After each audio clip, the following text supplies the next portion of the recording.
कहाँ जाके इसकी था मैं हेल्दी बढ़िया होगा अरे झेल रे यार यार पतेला लगी हमें हाँ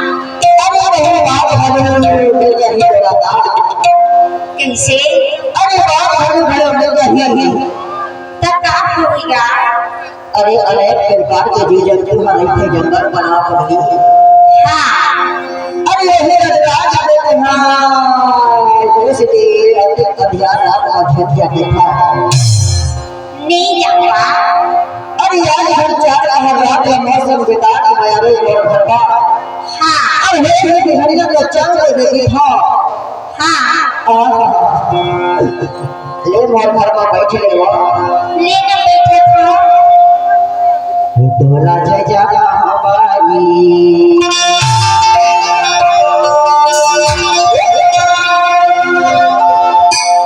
तोला जजा हमारी